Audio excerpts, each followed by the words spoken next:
Impact Teams Radio. Welcome to Impact Teams Radio, the show where we explore what it takes to be a leader of the leaders in corporate America. Get ready to be inspired and discover proven tips for going from average to exceptional. Now, here's your host and guide, Tony Sherman. Hello and welcome to Impact Teams Radio. I'm your host and guide, Tony Sherman, and today we have a return guest in Glenn Leibowitz. Hello, Glenn. Hi, Tony. Thanks very much for coming back on the show. Hey, thanks for having me. Oh, my pleasure. So, Glenn, when we left it off last time, we were talking about networking and doing that in an international environment, thinking slightly longer term in terms of your networking, and the fact that we could have a blended communication channel with our networking in the 21st century. Why don't we take this communication ideas, because that is your specialty. You are the lead in McKinsey's external communication and publishing. So why don't we take that to the next level and ask about leadership communication? And specifically, I'd like to start us with a great blog post you did on LinkedIn, which you call the best presentation ever. And I'm sure you know which one I'm talking about. So why don't you introduce that to our listeners and tell us a little bit about it? Yeah, sure, Tony. That's a great topic, and I enjoyed writing that blog post. Just very quickly to summarize that one, I was at Wharton. I was at business school in the mid-'90s, and Anita Roddick, the founder and at the time CEO of Body Shop, the chain of beauty care stores that are still around today, she came to our school and delivered a presentation about entrepreneurship. And as I say in the blog post, it was incredibly simple. It was so simple that she literally had only one word per slide. And I'll never forget that. The impact that she had, at least on me, and I'm pretty sure on my classmates, my friends sitting next to me, was pretty profound. She just was able to deliver her message incredibly powerfully with a tremendous impact. And, 20 years later, I can remember at least the style of her presentation, maybe not exactly the entire content of her presentation, but I can definitely remember how she delivered it. And I think that's incredibly powerful that someone can make that kind of impact. When I read that, the one thing I was thinking about, have you heard of Nancy Duart and her stuff on Resonate and different ways of telling stories using slideshows? No, I haven't. I'd like to learn about it. Okay, well, I'll put something in the show notes, but she does a lot of teaching on this, what I think now is pretty much becoming the rigueur of slideshows, is keep it minimalistic and put more of a story in it and engage people rather than just the PowerPoint slide numbers after numbers after numbers. I learned a lot reading her two books, and that's why your blog post resonated with me. But if we step away from that and say, I think leaders, one of their qualities is concise communication, but I'd love to know what your take is on leadership communication, be it in emails or a town hall meeting or however you want to take that. Right. Well, look, communication it's a broad topic. It's a huge topic, and I love this topic. It's something I've been doing for a couple of decades now, and I never tire of it. I think just about everyone, and I'm going to make a huge generalization here, but I think just about everyone wants to be inspired. And, so when they hear someone or watch someone, or if they read someone's written communications, I think in some way, it could be a small way or a big way, they want to be inspired. So for a leader to create that effect, to have that impact, to inspire people, whether it be their clients or customers, whether it be their employees or other important stakeholders, they're going to need to, it's a skill, it's a craft, it's something that's learned and practiced over a period of time, but I believe it is learnable. Oh, absolutely. The first note I wrote down, which was to myself, was the concept of writing an email, potentially, and saying, is this inspirational? I never think like that. But why not? I mean, I think that's a smart thing just to say, because we get a tsunami of emails every day in our business life. And just to say, am I going to inspire someone to do what I want? I think that's a great insight. That's right. And, I've seen a lot of great examples of people, could be colleagues, could be people I work with externally, people in the media, who are very good at that. And then there's some people, I would have to say, need a little bit of work in that area. And I think it's learnable as long as you have an open mind and you're willing to learn, willing to change, and willing to improve. Yes. I mean, any skill, by its very nature, if you're willing to attend to the skill, you can become better at it. There's no doubt. Definitely. So given that, if you were to coach someone in leadership communication, let's pick a couple of mediums first. First of all, let's say in emails. What would you say to someone if they wanted to come across as an authoritative leader in emails? What are the tips and tricks you might point out to them? Well, it depends on, if you're writing an email to a broad audience, say, your entire staff, versus writing something, an email, a private email to one individual. That obviously is very different. But let's take the situation where a leader is trying to get a very important message across to the entire office. It could be a very positive, upbeat message about how business is going great, things are going great, and we've got a lot of developments in terms of people being promoted, people having tremendous impact. Those kinds of emails are always very welcome, and but there is also sort of, I believe, an approach to those emails. And what kind of approach would you say that someone should do? What kind of mindset should they have when they come to compose exactly that kind of email? Yeah, I think, look, there's probably no off-the-shelf formula for any type of communication, including this. But I think certainly, if you're going to accentuate the positive and talk about good things that are happening, I think just stick to that and don't mix it up.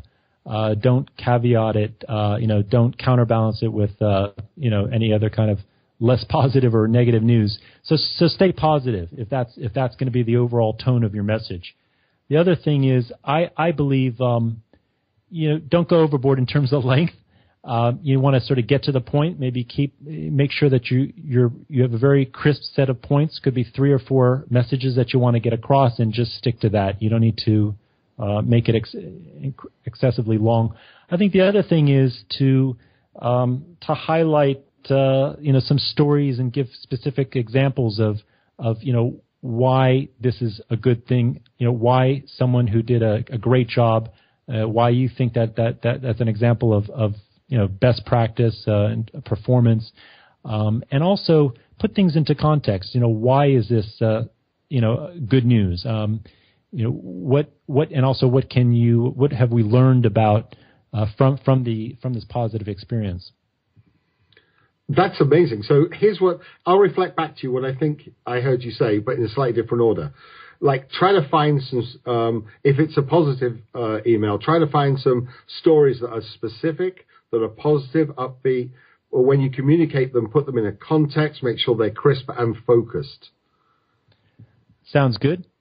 Okay, excellent. No, those notes are for me, not for you. You know it. I'm taking notes like crazy. So then let's take this CEO or this VP who's done this email. He's given people a heads up that good things are coming, and then he steps into let's say a town hall meeting or the annual staff meeting where we look over last year and then look at what's coming on next year. How do you think he should shape that communication with his team? How should he present it? Should there be any other different approaches that you might take because you're using the spoken word rather than the written word?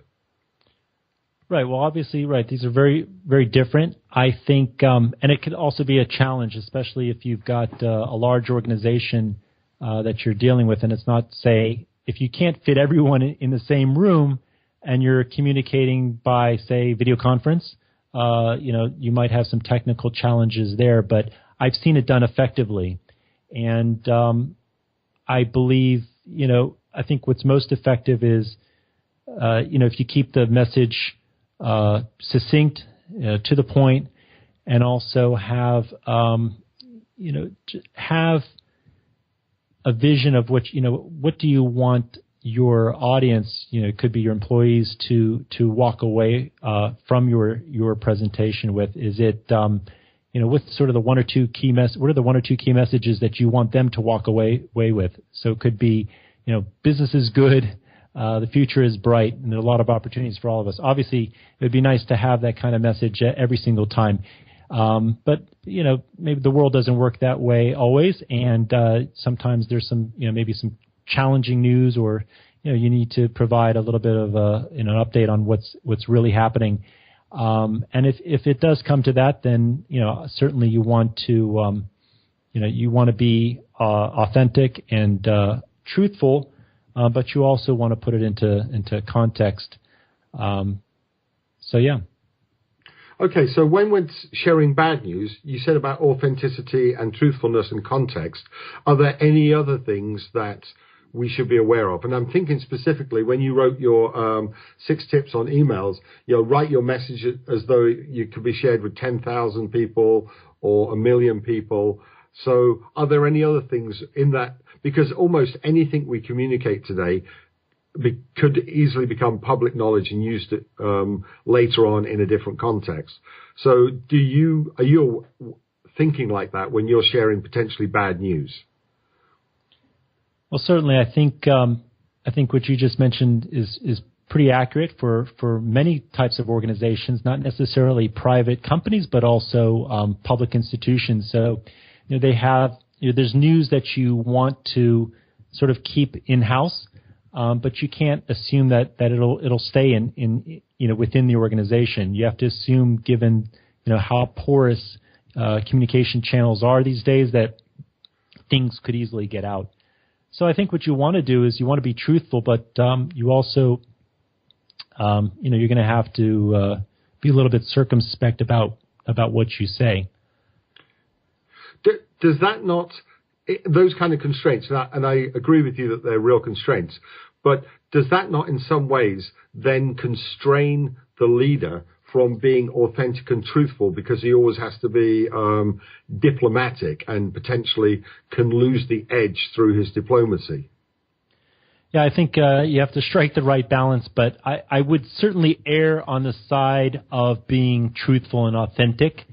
And if you are really truthful, if you're speaking the truth as you should be, then there really, and if it gets out, meaning if it gets distributed widely, then, ultimately, there really shouldn't be much that you should be concerned about if you think about it. I mean, obviously, there are certain pieces of information, maybe proprietary information, that you would never want to get out, and maybe a public forum within your company, a town hall style meeting, may not be the right forum to share that information.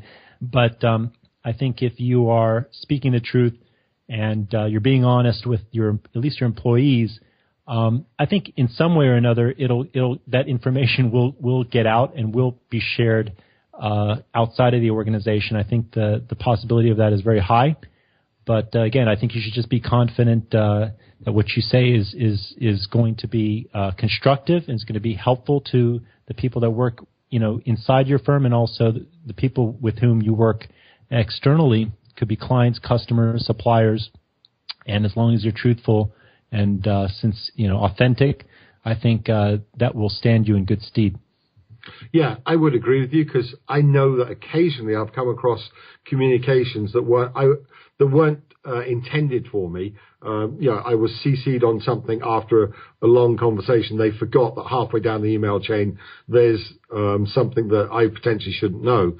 And the one thing I've noticed is that if I see this, and it's from a leader that I don't particularly work with, I use that communication to learn more about them. I think, oh, they're a really good person, or, oh, I wasn't expecting them to take that viewpoint. So you're right. I mean, I think you just never know. I like your phrase, porous communication. You have to be considerate that somebody who you didn't intend it will read it. That's right.